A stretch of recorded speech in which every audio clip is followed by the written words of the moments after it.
luôn đủ chia rong đồng rong cú nhỏ y lạnh gió có tòn nó có lúc xua lò lú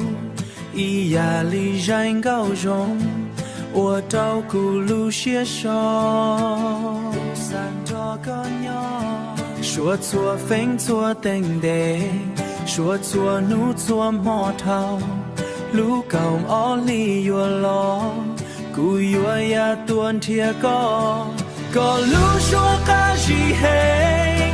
ua trao cú vừa lời cú tua tua cho hồng lo tê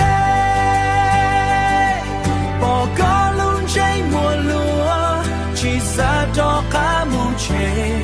chỉ mù ấm mê can gì nhón cho có xứ có rong gao chạp lời ly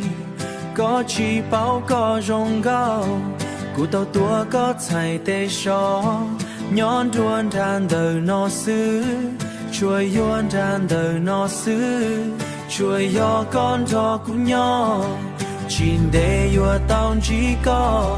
yua tao bùa có hậu xuống địa lú cầu ó li yua lo cú yua ya mu lời tia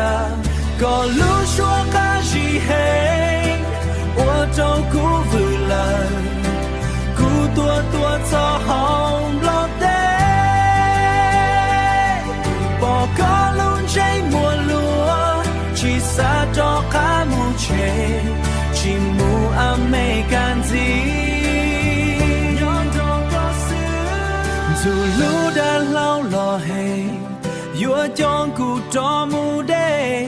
cú yua bỏ đầy bí bỏ chê nhón cho có mù ý chí vì cú lú có hành lý cú chỉ xa ya lá để hiệt dữ cú san cho con nhón đầy hậu lú tê trăng xóa nó có lú xua ca gì hết ua trâu cú vừa lời cú tua tua cho hồng lo tê bỏ có luôn cháy mùa lúa chỉ xa cho cá mù chê chỉ mù ấm mê can gì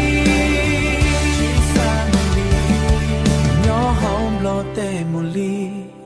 đó có nhỏ chua chua nu